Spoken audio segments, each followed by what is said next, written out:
The question no one expected. The studio lights glowed like small suns suspended in the darkness, casting a warm, almost unreal sheen across the stage. The audience could feel the importance of the night before a single word had been spoken. There was a quiet electricity in the air, the kind that didn't come from applause or music, but from anticipation.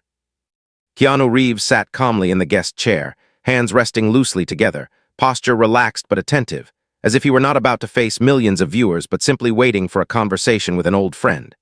Across from him, the host shuffled his cue cards, smiling for the cameras, yet unable to fully hide the tension that curled in his shoulders. Tonight was supposed to be memorable. Ratings were high, social media had been buzzing all day, and one name had carried it all: Keanu Reeves. But what the audience didn't yet know was that this night would not become unforgettable because of promotion or humor. It would become unforgettable because of something far quieter and far deeper. Keanu had walked onto the stage minutes earlier to a standing ovation, not the wild, screaming kind reserved for scandal or spectacle, but the slow, heavy applause people give when they believe they are in the presence of someone who represents something good. He had bowed his head slightly, almost embarrassed by the attention, waving gently, shaking a few outstretched hands near the front row. There was no dramatic entrance, no exaggerated smile. Just a man stepping into the light with the same calmness he carried in the dark.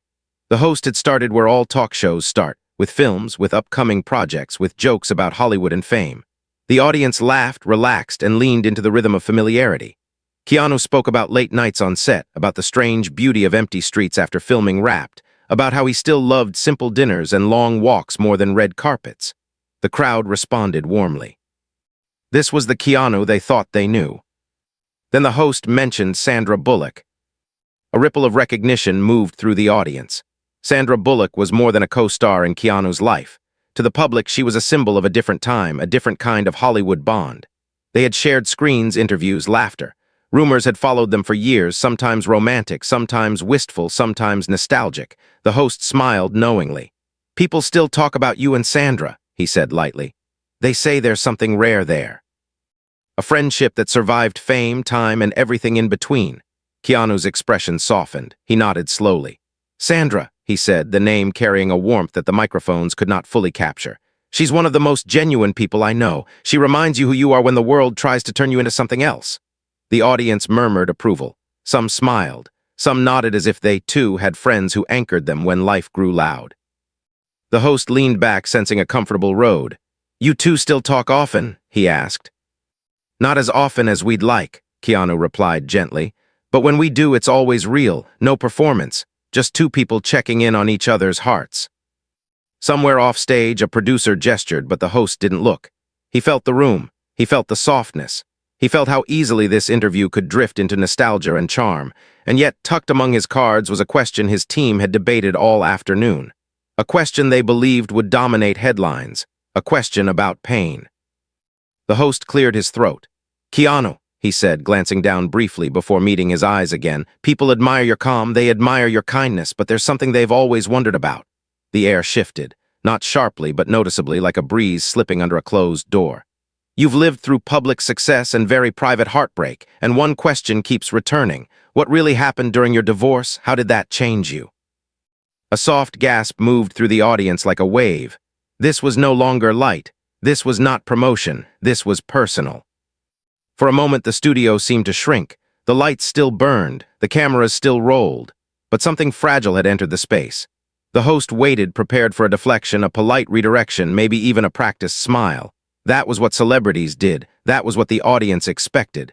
Keanu did not smile.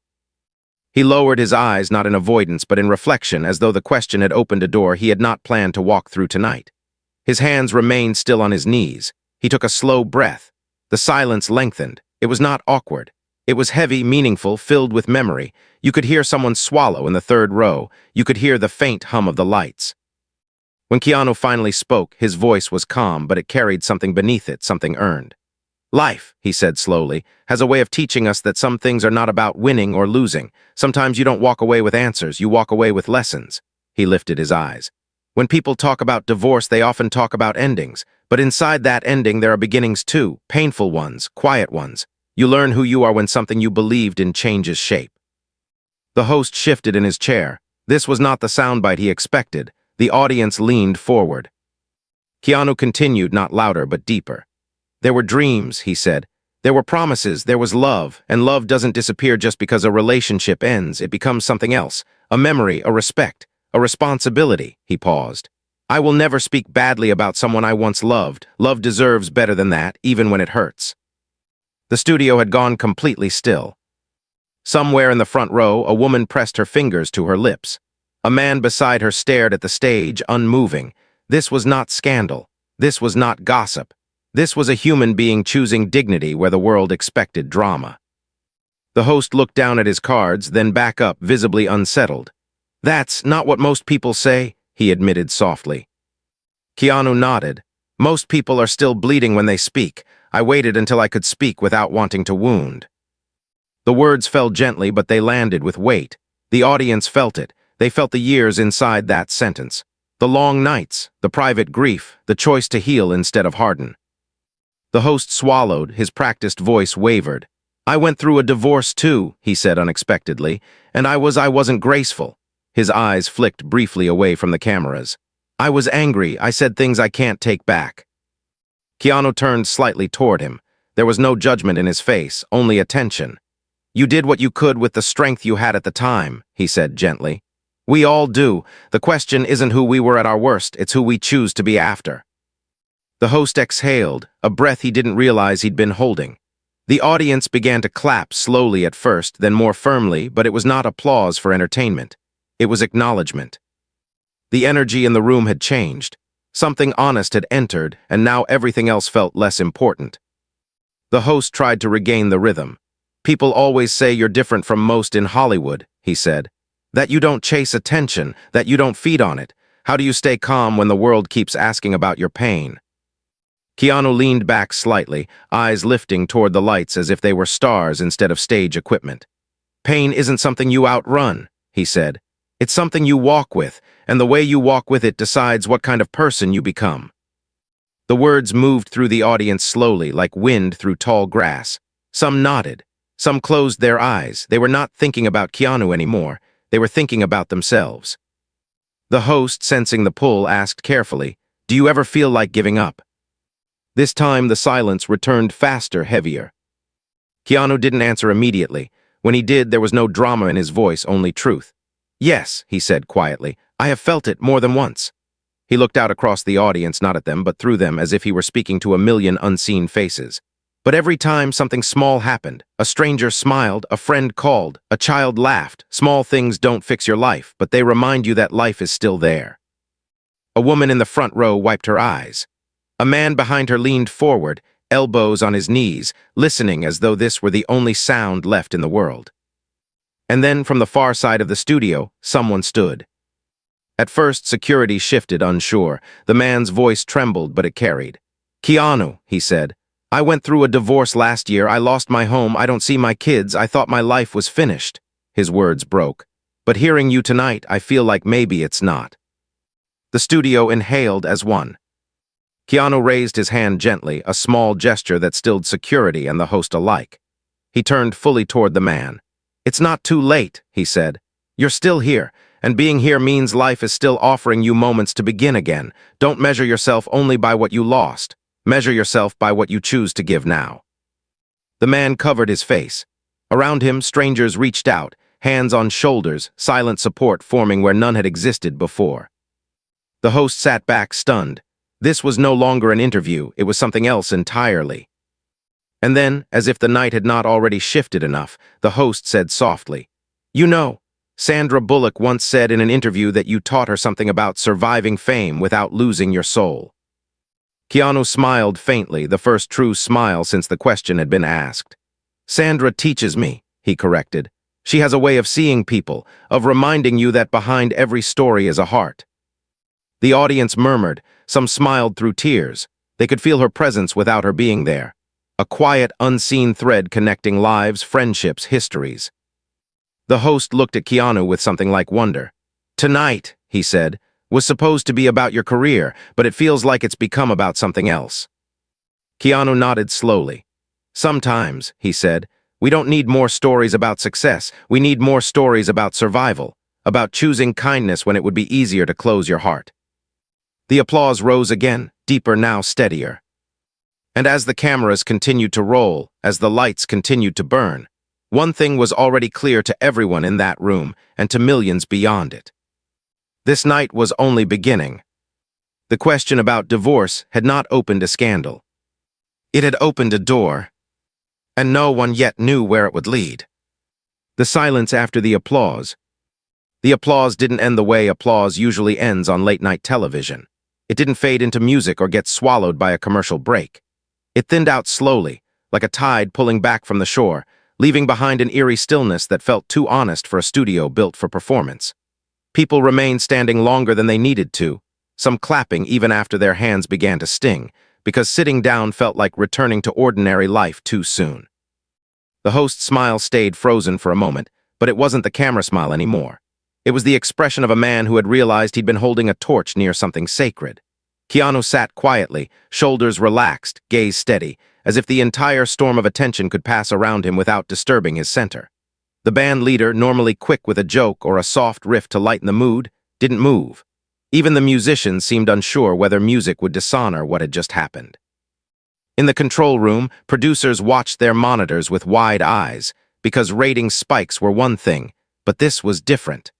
This felt like a moment people would remember years later, the way they remember where they were when they heard something that changed them. The host cleared his throat and the sound felt loud in the hush. He looked down at his cards, then away from them, as if the paper suddenly seemed useless compared to what was unfolding. "Keanu," he said carefully, voice quieter than before, "I'm going to be honest. When my team suggested that question, I thought—" He stopped, swallowed, and tried again. "I thought it would create a headline. I thought it would be good television." His eyes flicked toward the audience, then back to Keanu. "But I didn't expect it to feel like this." The room held its breath because the host's confession sounded dangerously close to guilt. A less kind guest might have smiled politely and moved on, or worse, taken the moment to shame him. But Keanu's expression didn't harden. He simply nodded as if he understood something deeper than what the host was saying out loud. "Sometimes," Keanu replied, voice steady, "we don't realize the weight of a question until we see it land." He paused. "But you asked and then you listened. That matters." The host blinked, almost startled by the generosity. In that small exchange, the audience saw something rare, the difference between being corrected and being forgiven. A quiet movement near the side of the stage drew attention. One of the show's assistants approached with a small tablet, whispering to the host. The host glanced at it, eyebrows lifting. He turned back toward Keanu, uncertain. "We're getting messages," he said. "A lot of them, people watching live, people saying they're crying, they're calling family. They're saying they've never seen anything like this on TV." He tried to laugh, but it came out thin. "We're supposed to go to a break, but the producers are asking if we can stay with this a little longer." A ripple moved through the crowd, and someone clapped softly, as if grateful the moment wouldn't be cut short. Keanu's eyes softened again. He didn't look triumphant. He looked almost sad that so many people needed this. "If someone out there is hurting," he said, "then staying a little longer is worth more than a schedule." The host leaned forward, elbows on his knees, no longer hiding behind the desk. That simple shift made him look less like a performer and more like a man sitting across from another man trying to learn how to live. "You said something earlier," he began slowly, "about waiting until you could speak without wanting to wound. That line hit me hard," he exhaled. "How do you do that, Keanu? How do you get to a place where you can talk about heartbreak without bitterness?" Keanu didn't answer quickly. He looked out at the audience, at their faces, some still wet with tears, some frozen in concentration, some holding hands like they were afraid to let go. Then he spoke with a calmness that felt almost like a hand placed gently on the shoulder of the entire room. "Bitterness feels like power," he said. "It feels like control. When you're hurt, bitterness tells you if you stay angry, no one can hurt you again. But it's a lie." He paused, letting the words sink in. "Anger can protect you for a moment, but it also builds a cage around you. And the longer you live in that cage, the harder it is to remember what freedom feels like." The host's eyes grew glassy again, and he looked away briefly, fighting emotion. The audience didn't interrupt. They listened like people listening to medicine that tastes bitter but heals. "So what set you free?" the host asked. "Was it time, therapy, faith? What was it?" Keanu gave a faint smile, almost tender. "It was small things," he said again, returning to the theme like a truth he trusted. "But one moment stands out." His voice grew softer, not dramatic, but intimate, as if the studio had shrunk into a quiet room with only a few people inside. "There was a morning," he said, "after everything had fallen apart in my life. I wasn't famous in that moment. I wasn't an actor. I was just someone trying to breathe through pain. I went to a cafe. I sat in the corner. I didn't want anyone to notice me." He paused, and the audience leaned closer. "A waitress came over. She didn't recognize me. She didn't treat me like anything special. She just placed the coffee down and said, 'You look like you've been carrying something heavy.'" Keanu swallowed. "And I don't know why, but in that moment I almost broke, not because she was cruel, because she was kind. She didn't ask for details. She didn't pry. She just said, 'I hope something good finds you today.' And then she walked away." The host stared at him as if trying to understand why such a simple moment mattered so much. Keanu finished quietly. "That's when I realized kindness can reach places pain can't. And if a stranger could offer me kindness without needing my story, then I could try to offer the same to others. That's how bitterness began to lose its grip." Audience reacted in a way that felt almost holy. Not loud cheering, not wild clapping, but a low wave of murmurs and soft cries. People recognized that moment because they'd lived it too. A stranger's kindness at the edge of despair. A simple sentence that kept them alive one more day. The host rubbed his hands together, visibly shaking off the old energy of his show. "You make it sound like," he said slowly, "pain can become a teacher instead of a punishment." Keanu nodded. "It can," he replied. "But only if you let it soften you. The world will try to harden you. Pain will try to harden you. That's why kindness is an act of courage. It's not weakness. It's resistance." Then something happened that no one expected, not even the producers watching in the control room. The host's tablet buzzed again and the assistant leaned in, whispering urgently. The host's eyes widened and he looked at Keanu with disbelief. "Sandra Bullock," he said, almost laughing in shock, "just sent a message. She's watching." The audience gasped. A wave of excitement surged, but it wasn't the shallow excitement of celebrity gossip. It was something warmer, as if a beloved character from a story had just stepped into the room without being seen. The host read quickly, then looked up. "She says," he stopped for a second, voice catching, "she says, tell him I'm proud of him for turning pain into light, and tell him he doesn't have to carry the world alone." The crowd reacted with a stunned sound, half laughter, half tears, as if that message had punched straight through the walls of the studio and into every heart. Keanu's eyes changed instantly. Something personal crossed his face, tender and almost vulnerable. He blinked slowly as if trying to keep himself steady. "That sounds like Sandra," he said, voice quiet. He looked down for a moment, then back up. "She has always known what to say." The host leaned forward, sensing the emotional weight. "Do you want to respond?" he asked. Keanu hesitated, then nodded once. "If she's watching," he said, "then I want her to hear this." He turned slightly toward the camera, not performing, simply speaking. "Sandra," he said, voice gentle, "thank you. You've been a reminder of something good in this world. And you're right, I don't have to carry it alone. None of us do." The words weren't dramatic, but they landed with force because they were real. Somewhere out there, Sandra Bullock was watching, and in homes across the world, people felt like they were witnessing something rare. Two people connected by years, by kindness, by respect, speaking to each other through the invisible thread of live television. The host took a shaky breath and tried to smile. "This isn't even my show anymore," he whispered with a weak chuckle, and the audience laughed through tears. But then the host's face grew serious again because another layer of the night was rising. The earlier audience member, the divorced man who had stood up, was still visible in the back, sitting down now, wiping his face, surrounded by strangers who were quietly comforting him. The young woman who had asked about childhood guilt was still crying softly, shoulders shaking. This wasn't an interview that ended neatly. This was an open wound in the room that had begun to heal, but healing, Keanu had said, took patience. The host looked at Keanu with a new kind of respect, the kind that comes when you realize the person in front of you is not trying to win a conversation. "Keanu," he said, voice hushed, "I need to ask something, and I'm not asking it for drama anymore. I'm asking it because people out there need an answer." He paused. "How do you forgive yourself? Because when divorce happens, when life breaks, people blame each other, but they also blame themselves. They carry shame for years." The room went quiet again, deeper than before.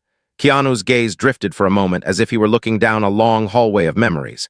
"Forgiving yourself," he said finally, "doesn't start with pretending you were perfect. It starts with admitting you were human."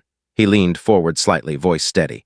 "We make mistakes. We say the wrong thing. We leave too early. We stay too long. But shame tells you that your worst moment is your identity, and that's another lie."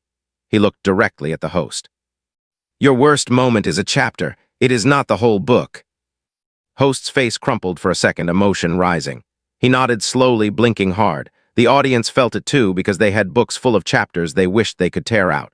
Keanu continued, if you want to forgive yourself, start by speaking to yourself the way you would speak to a friend who is broken. You wouldn't spit on them. You wouldn't call them worthless. You'd sit beside them and say, you're still here. That counts. Now let's take the next step. His voice softened. That's what we all need. Someone to sit beside us, even if that someone has to be us at first. A hush settled again, but this time it wasn't only sorrow. It was hope building quietly, like dawn creeping over the horizon after a long night. And in the control room, producers made a decision that would normally be unthinkable. They would skip the planned segment entirely. No games, no comedy bit, no quick promotion. They would stay here because whatever this was, it was bigger than entertainment. The host glanced toward the camera, then back to Keanu. We're staying, he said softly, almost as if speaking to the millions at home. Because this is real. He looked at Keanu again, voice trembling, and I think we're not done. Keanu didn't smile, didn't pose, didn't soak in attention. He simply nodded once, calm as ever, like a man who understood that some nights are not about being watched. Some nights are about being witnessed. And as the studio lights burned overhead, as the audience sat in silence waiting for what came next, a new suspense began to rise, not the cheap suspense of scandal, but the deeper suspense of transformation.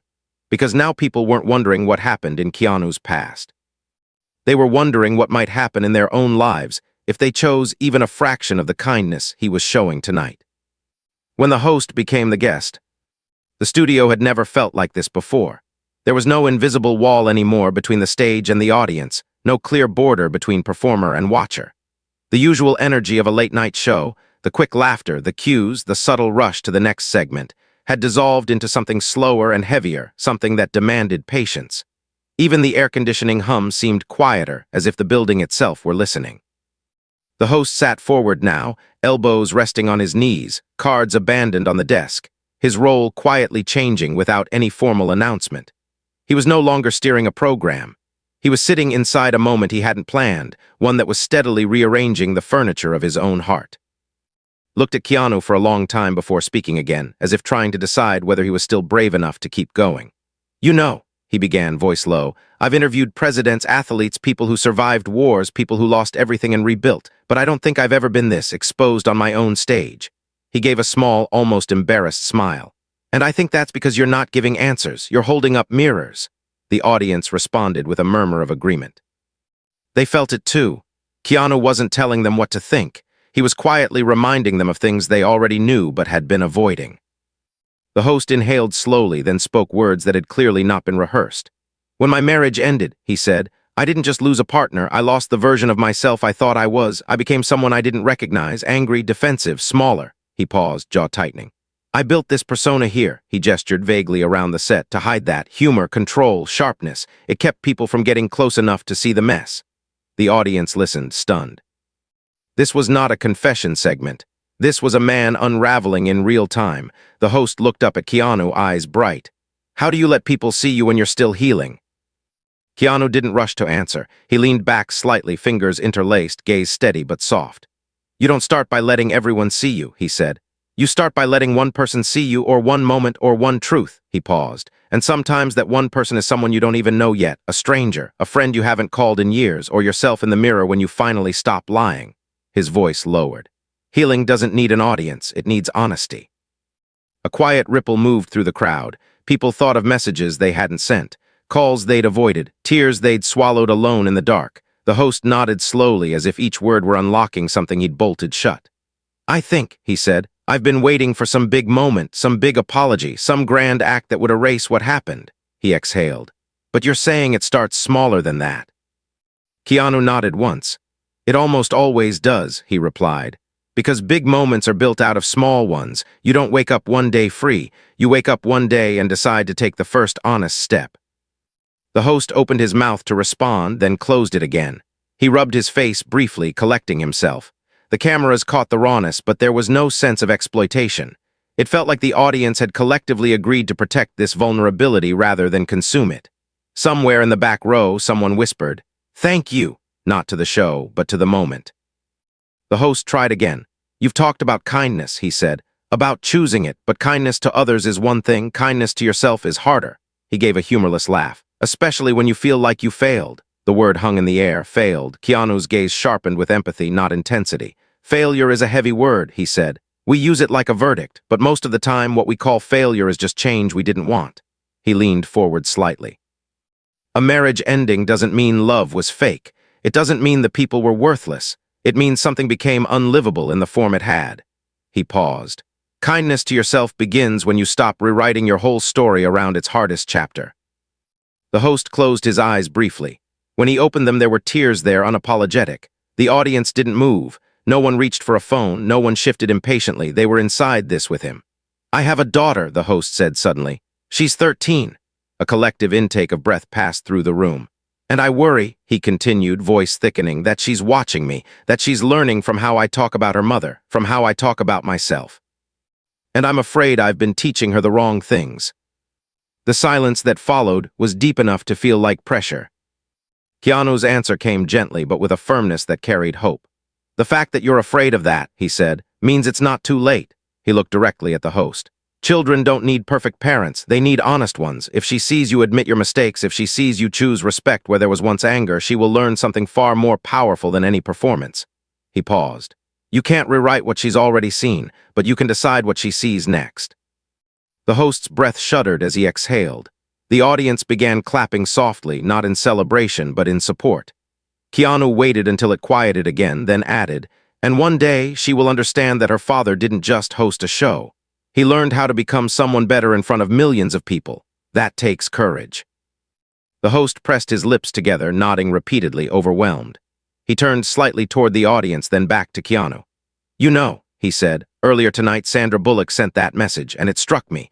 Because what she wrote, it sounded like something someone writes when they've watched you suffer quietly for a long time. He hesitated. How important has friendship been for you through all of this? Through loss, through divorce, through everything the public never really sees. Keanu's expression softened further, as if Sandra's name had opened a private door. Friendship, he said, has saved me more times than I can count. He leaned back, eyes distant for a moment. When a marriage ends, people think you only lose a partner, but often you also lose routines, shared friends, shared futures. Silence becomes louder. He paused. Friends are the ones who teach you how to exist again in that silence. He gave a faint smile. Sandra. She has a way of checking in that doesn't demand anything. She'll send a message about a dog she saw, or a strange dream. And in that smallness, she reminds me that life continues, that not everything has to be heavy. The audience smiled through tears. They could picture it. A simple message cutting through loneliness like light through a crack in a door. There were nights, Keanu continued, when I didn't want to talk about pain. I just wanted to sit. And friends let you do that. They don't always try to fix you. They sit with you while you fix yourself. The host nodded. I think, he said slowly, I've been avoiding my friends. He let out a breath that was almost a laugh. Funny, isn't it? We're surrounded by people, but we choose isolation. Keanu's voice answered quietly. Isolation feels safer when you're hurt, but it's also where pain grows the fastest. A woman near the aisle stood up slightly, raising her hand. The host noticed and hesitated, then nodded to security. A microphone was passed. Her voice shook, but she spoke clearly. My husband and I divorced 3 years ago, she said. We don't hate each other, but we don't talk, and sometimes I miss him, not the marriage, just the person, and I feel stupid for that. Her eyes filled. Is that wrong? Keanu turned fully toward her. The way he listened made her feel like the only person in the room. It's not wrong, he said. It's human. He paused. When something ends, it doesn't erase what it was. Missing a person doesn't mean you want the past back. It means you honor that something real once existed.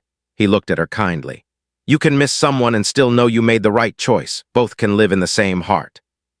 The woman covered her mouth, nodding as tears slipped free. The audience responded softly, moved by the recognition in his words. The host watched this exchange like a man witnessing a quiet miracle. He had seen thousands of interviews. He had never seen this. Then unexpectedly the host spoke again, but this time his voice carried a different weight. Keanu, he said, you've been talking about divorce, about loss, about kindness, about choosing who you become. But there's something I don't think anyone else asked you directly. He paused. Do you ever get angry, really angry, at life, at what it's taken from you? The question cut through the softness like a blade. Some shifted in their seats. This was a dangerous place. Keanu didn't avoid it. He nodded slowly. Yes, he said, I do. He looked down briefly, then back up. I felt anger, I felt rage, I felt moments where the unfairness of it all felt unbearable. His voice deepened. But anger is honest too. The danger isn't feeling it. The danger is letting it drive. The host leaned in. So what do you do with it? Keanu answered. I listen to it. I ask it what it's protecting. Most of the time, anger is grief in armor. When you understand that, you stop fighting it and start caring for what's underneath. The words settled into the room slowly. People thought of their own anger, their outbursts, their bitterness, and suddenly saw it differently. Not as something shameful, but as something wounded. The host's voice was barely above a whisper now. You make it sound like every emotion has a message. Keanu nodded. It does, he said. And divorce, heartbreak, loss, they don't just take, they speak. They ask who you are going to become now that what you leaned on is gone. Another hush followed, but this one was filled with something like awe. The host looked around his studio at the people, at the cameras, at the space he had occupied for years, and it felt to him like he was seeing it for the first time. I think, he said slowly, that tonight you've done something I didn't think was possible on this stage. He turned back to Keanu. You've made people stop watching and start feeling. Keanu didn't respond immediately. When he did, it was simply, that's enough for me. And as the lights continued to glow, as the audience sat suspended between tears and understanding, a quiet realization spread through the room and through the millions watching from their homes. This night was no longer about Keanu Reeves. It was about the invisible stories people carried. It was about the things they had survived. It was about the choices waiting for them when the screen went dark. And the greatest suspense now wasn't what question would come next. It was what each person would do with the truth they were being offered. The story he never told. The studio had reached a place beyond emotion. It felt suspended, as though time itself had loosened its grip. No one glanced at the clocks glowing faintly above the cameras. No one whispered. Even the technicians seemed to move more slowly, as if any sudden sound might shatter something fragile in the air. The host remained leaning forward, no longer the conductor of a show, but a participant in something quietly profound. Keanu sat opposite him, composed, but the stillness in his posture was not emptiness. It was the stillness of someone who had learned how to live with storms inside without letting them rule the horizon. The host broke the silence carefully. There's something, he said, choosing each word as if placing stones across water, that people often forget when they look at someone like you. They see the films, the fame, the calm. They imagine strength as something you were born with. He paused, eyes steady on Keanu. But strength is usually built, and it's built somewhere, in a moment, in a story. Is there a story you've never told, a moment after your divorce, after your losses, that truly changed how you saw life? The question hung differently than the others. It wasn't sharp. It wasn't searching for drama. It was an invitation. Keanu's fingers interlaced more tightly for a moment, then relaxed again. His gaze drifted, not away from the host, but inward, as if he were stepping into a room he rarely opened in public. When he spoke, his voice was calm, but the cadence of it slowed, carrying the weight of something carefully guarded. There is, he said, and I don't tell it often because it doesn't sound heroic. He paused. It sounds small. The audience leaned forward, almost as one body. After my marriage ended, Keanu continued, there was a stretch of time when I didn't trust my own thoughts. I was functioning, working, smiling when I needed to, but inside everything felt thin like paper. I would wake up and not know what the day was for, not in a dramatic way, just a quiet emptiness. He took a slow breath. One night I couldn't sleep, so I drove, no destination, just movement. The host nodded, recognizing that impulse. Many did. I ended up outside the city, Keanu said. Near a small hospital. I don't even remember why I stopped. I just did. I sat in my car for a long time, watching one window that was still lit. The studio was utterly silent now. Eventually, Keanu went on, I went inside, not as an actor, not as anyone special, just a man who didn't want to be alone. He paused, choosing his words with care. In the waiting area, there was an older woman. She was holding a paper cup of water with both hands like it was something precious. She didn't look up at first, and when she did, her eyes were red, not from crying loudly, from crying for a long time. He swallowed. We didn't talk for a while, we just sat. He let that image live in the air. Two strangers, a hospital night. After some time, he said softly, she asked me if I knew how long the coffee machine took. That was it. That was the opening, not pain, not stories, just coffee. A faint smile flickered. I went and checked, came back, told her. She nodded, then she said, my husband's in surgery. Keanu's gaze dropped briefly, then lifted. She didn't say more, and I didn't ask. I just sat there with her. We talked about the chairs, the cold, the strange paintings on the wall. His voice softened. Every few minutes she would whisper, please. Like a prayer, she was afraid to speak out loud. The audience felt their chests tighten. Some closed their eyes. Hours passed, Keanu said. Eventually, a doctor came out. I watched her stand up before he even said a word. Her whole body leaned forward like hope itself had muscles. He paused. The doctor shook his head. A quiet sound rippled through the audience, grief recognized before it was fully spoken. She didn't scream, she didn't fall, she just stood there, and then she looked around the room like she had forgotten where she was. Keanu's voice grew even softer. Her eyes found mine. And she walked toward me. The host's breath caught audibly. She didn't know my name, Keanu continued. She didn't know anything about me, but she walked up and held onto my arm, just held it, and she said, "I can't go home alone." His voice wavered almost imperceptibly, then steadied. So I said, "You don't have to." The studio felt like it had shrunk to that waiting room. "We didn't go to her house," Keanu said. "We went to a diner across the street. We sat. She didn't talk much. She drank soup. I drank coffee. Sometimes she cried. Sometimes she stared at nothing." He paused. "At one point, she looked at me and said, 'I don't know who I am without him.'" Keanu let the sentence breathe. "And without thinking, I said, 'Maybe tonight you don't have to know. Maybe tonight you just have to eat.'" A wave of emotion moved through the crowd. The simplicity of it, the mercy of it. "She stayed there for almost an hour," Keanu went on. "Then her daughter arrived, they hugged, they cried, and before she left, the woman turned back to me." His eyes glistened now, not with performance, but with memory. "She said, 'Thank you for not trying to fix me.'" He looked at the host. "That night I realized something I hadn't understood before. We are so desperate to escape pain, to solve it, to make it meaningful. But sometimes the greatest kindness is simply to not let someone be alone inside it." The host covered his mouth with his hand, eyes shining. The audience sat frozen, many openly crying now, not from spectacle, but from recognition. They had been that woman. They had been that man. They had sat in waiting rooms of different kinds, holding paper cups of different shapes, whispering different prayers. "That night," Keanu said quietly, "I drove home, and for the first time in a long while I didn't feel empty. I felt useful, not in a grand way, not in a heroic way, in a human way." He paused. "And I realized that maybe I didn't need to know who I was without my marriage yet. Maybe, like her, I just needed to eat, to sleep, to sit with someone, to survive the night." The host lowered his hand slowly, voice thick. "You never told this before," he said. Keanu shook his head. "It wasn't mine to tell," he replied. "It belonged to a moment, to her, to what we gave each other without names." The audience began clapping softly, then more firmly, then rising again, but this time the applause was mixed with quiet sobs, with hands pressed to faces, with strangers reaching for strangers. It was not for a celebrity story. It was for a human one. When the clapping eased, the host leaned back, staring up at the lights as if trying to steady himself. "That story," he said slowly, "explains more about what you've been saying tonight than anything else." He turned back to Keanu. "You weren't healed that night, you weren't fixed, but you were present." Keanu nodded. "Presence," he said, "is where healing begins, not answers, not speeches, presence." The host let out a breath that sounded like relief. "I think," he said, "that might be what I've been missing. I've been trying to understand my divorce, trying to explain it, trying to package it." He shook his head. "And maybe what I needed was to sit with it instead of standing over it." Keanu's eyes softened. "Sometimes," he replied, "standing over pain makes it feel like an enemy. Sitting with it makes it feel like a teacher."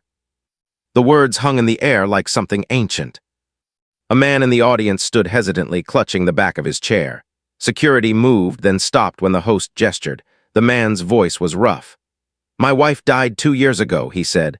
"People keep telling me to move on, to be strong, but most nights I just sit in my kitchen and listen to the clock. Is that wrong?" Keanu turned fully toward him.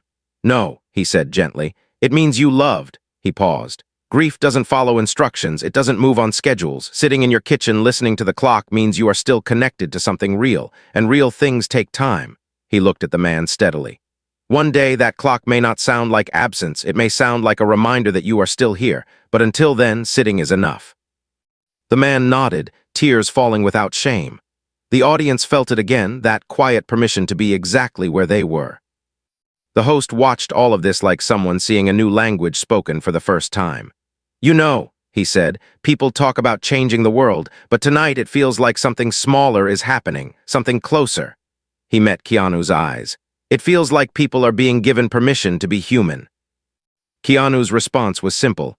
"That's all I've ever wanted," he said. And in that moment, under those lights, surrounded by strangers who no longer felt like strangers, the story of a divorce had become something else entirely. It had become a doorway into grief, into kindness, into the quiet courage of staying when leaving would be easier. The suspense that held the room now was no longer about what pain Keanu might reveal next. It was about how much more truth people were ready to face inside themselves. The question that changed the room. By now, the studio no longer felt like a studio.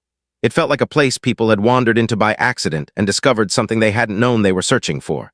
The lights still glowed, the cameras still tracked every movement, but the machinery of television had faded into the background, like scaffolding around a cathedral. The host sat quietly for a long moment after Keanu's story, as if he were afraid that speaking too quickly might undo what had just been given. Around him, the audience remained unnaturally still, their faces reflecting not only sadness, but recognition, the kind that makes your chest ache because it feels like truth. The host finally drew in a careful breath. "You know," he said, voice low and unsteady, "when people hear your name, they think of strength, they think of survival, they think of kindness, but listening to you tonight, I'm realizing that all of those things were born from something else." He looked at Keanu, eyes searching. "They were born from vulnerability," he shook his head slowly. "And that's something our world is terrified of." Keanu didn't answer immediately. He studied the audience instead, the way someone might look at a room full of quiet fires. "Vulnerability scares us," he said finally, "because it takes away our armor, and armor feels safe. But armor also keeps us from being touched, and we are meant to be touched by life, by people, by moments, even when it hurts." He paused. "Especially when it hurts." The host nodded, then hesitated, as if stepping up to the edge of something he wasn't sure he could cross. "There's a question," he said, "that I think people watching at home are asking right now. It's not about your divorce, it's not about loss, it's about what comes after." He met Keanu's eyes. "After heartbreak, after disappointment, after everything you've endured, you still believe in love?" The room inhaled. It was not a sensational question. It was far more dangerous than that, because it wasn't asking for a story, it was asking for a belief. Keanu leaned back slightly, gaze drifting upward, not to avoid the question, but to meet it somewhere inside himself first. The pause stretched, but it didn't feel empty. It felt full of years, of mornings, of empty chairs, of unexpected laughter, of grief that had softened into something quieter. When he finally spoke, his voice was steady, but it carried a depth that silenced even the faintest movements in the crowd. "Yes," he said, "I do." A wave of emotion rippled through the audience, but he wasn't finished. "I believe in love," he continued, "but not in the simple version of it, not in the kind that promises it will never hurt you." He looked back at the host. "I believe in the kind of love that changes you, the kind that asks something of you, the kind that doesn't always stay but always leaves you different." The host swallowed, visibly affected. Keanu's voice grew warmer. "When a marriage ends, people often say, 'Love failed.' But love doesn't fail just because it changes form. Sometimes love's purpose is not to last forever, but to teach, to open you, to show you something about who you are and who you can become." He paused. "And when it leaves, it doesn't take everything with it. It leaves traces in how you treat people, in what you notice, in how deeply you feel." The audience sat wrapped in his words. Somewhere near the aisle, a woman squeezed the hand of the stranger beside her. "I believe in love," Keanu went on, "when I see someone sit with a friend in a hospital waiting room. I believe in love when a parent chooses patience instead of anger. I believe in love when someone forgives themselves enough to try again." His gaze moved across the crowd. "Love doesn't disappear when a relationship ends. It moves. It finds new places to live." The host exhaled slowly, as if he had been holding his breath for years. "That's not how most people talk about it," he murmured. Keanu gave a faint smile. "Most people talk about love when it's comfortable," he replied. "I learned to recognize it when it's brave." Another silence followed, but this one was luminous. It felt like the kind of quiet that arrives when a truth settles into a room and begins rearranging the furniture of people's minds. The host then did something that surprised even himself. He turned slightly toward the camera.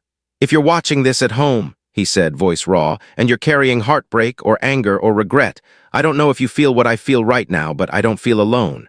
He shook his head in disbelief. "And I haven't been able to say that in a long time." The audience reacted softly, a sound of agreement, of recognition, of shared humanity. Keanu watched him, then spoke gently. "You're not alone," he said, "and neither is anyone watching. Pain isolates, but moments like this remind us that our stories echo." The host turned back to Keanu. "Do you ever think," he asked, "that you were given this much pain so you could speak this way to people?" Keanu's brow furrowed slightly, not in offense, but in careful thought. "I don't believe pain is given," he said. "I think it happens, without reason, without fairness." He paused. "But I do believe we are always given a choice about what we do with it." His eyes met the host's. And if my experiences help someone feel less alone, then something good has grown where something painful once stood. The words felt like a benediction. A young man near the front raised his hand, voice shaking when he was handed the microphone. My parents divorced when I was little, he said. I grew up thinking love always leaves. I sabotage every relationship because I expect it to end. How do you stop waiting for the loss? Keanu looked at him with quiet compassion. You don't stop waiting for loss, he said honestly. You learn to live even when you know it can come. He leaned forward slightly. Every meaningful thing in life can be lost. That doesn't make it meaningless, it makes it precious. He paused. If you close your heart to avoid loss, you also close it to joy, and joy requires the same vulnerability. His voice softened. Courage is not believing you won't be hurt. Courage is loving even when you know you might be. The young man nodded, eyes wet, something inside him clearly shifting. The host took a deep breath. Keanu, he said, I keep thinking about that woman you sat with in the hospital, about how you said the greatest kindness was not letting someone be alone in their pain. He hesitated. Who was there for you when you were at your lowest, when the cameras were gone? Keanu's lips pressed together gently as if the question had touched something tender. At first, he said, very few people and sometimes no one. A murmur moved through the audience. But then, he continued, I learned to reach out awkwardly, badly late. He gave a small, almost self-aware smile. Friends, family, people I hadn't called in years, and sometimes strangers who became something more. His gaze softened again. And sometimes I was there for myself, sitting on a bench. On a bus, in a room, learning how to breathe again. The host nodded slowly. I don't think we talk enough about that, he said, about learning to be there for yourself. Keanu agreed. We're taught to be strong for others, he said, but not how to be gentle with ourselves, and after heartbreak, gentleness is survival.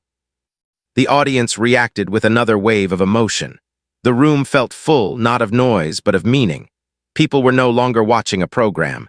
They were participating in something like a collective exhale.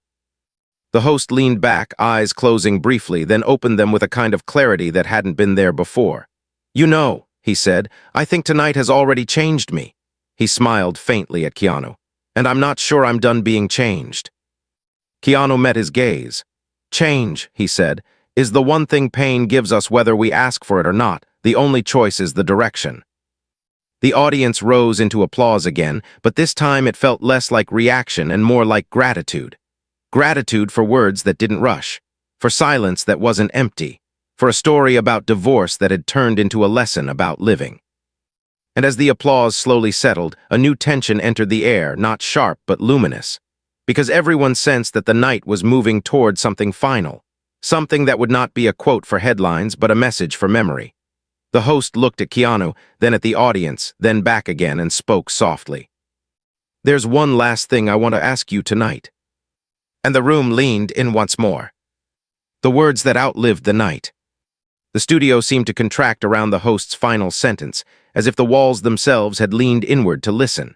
There was no rustling, no nervous laughter, no sense of a ticking clock. Even the applause from moments earlier felt like something that had happened in another lifetime.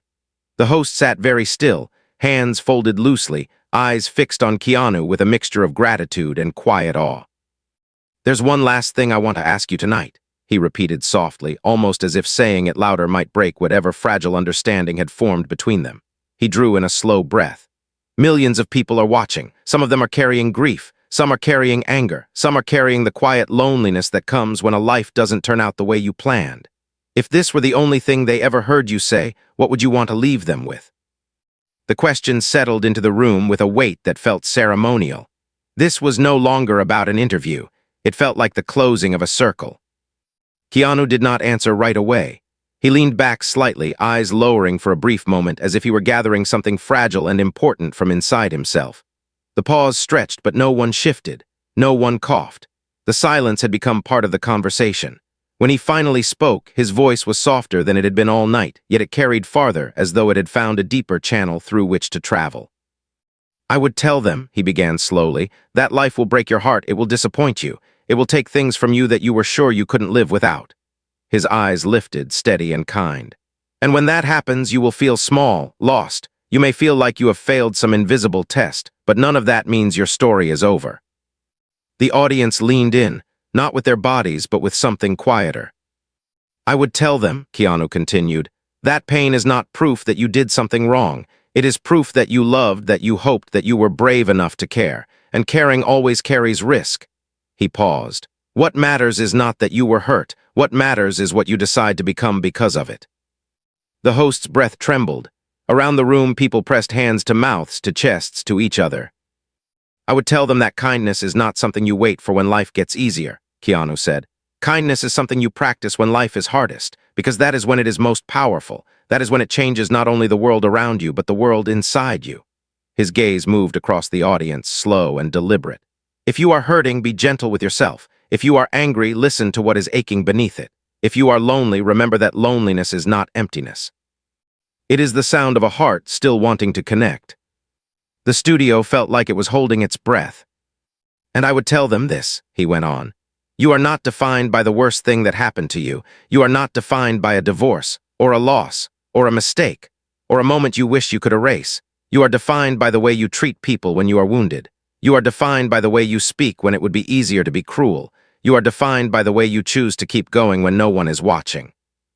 Tears were no longer hidden in the crowd. Men wiped their faces openly.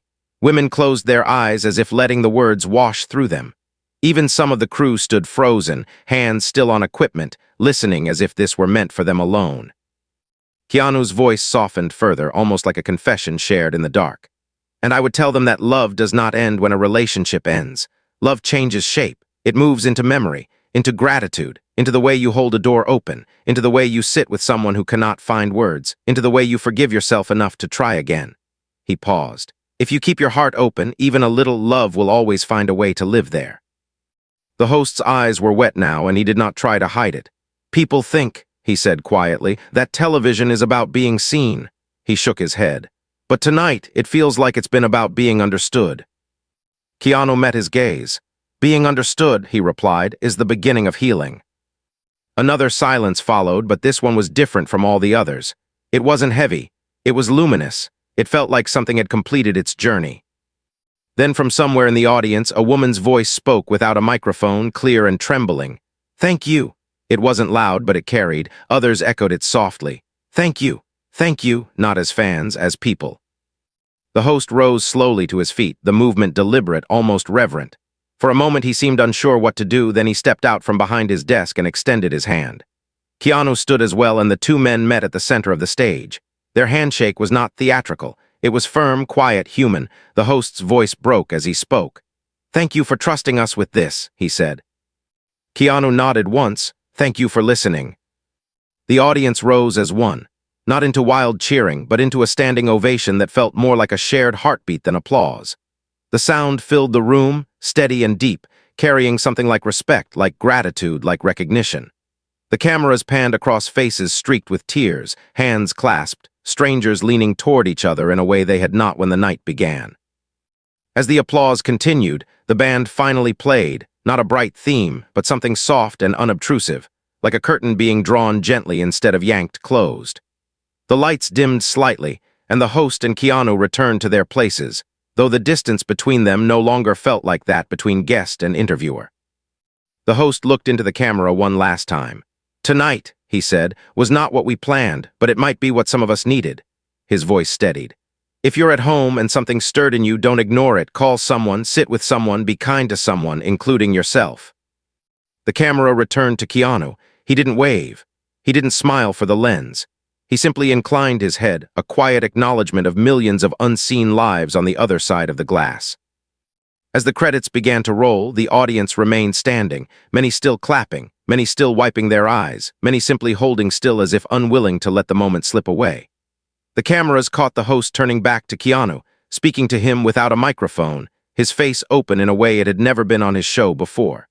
They caught Keanu listening, hand resting lightly on the edge of the desk, calm as ever. In homes across the world, people did not rush to change the channel. Some sat in silence. Some reached for their phones not to scroll but to call. Some leaned into the person beside them. Some simply closed their eyes and breathed. That night, a question about divorce had not produced scandal. It had produced something far rarer. It had produced permission.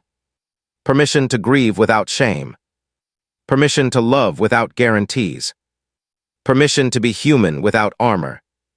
And long after the studio lights dimmed, long after the applause faded into memory, the words spoken there continued to move quietly through lives, like a tide that does not announce itself, but changes the shoreline all the same. Keanu Reeves had come to talk about a past chapter. He left having reminded the world that no chapter, no matter how painful, ever gets to write the final line.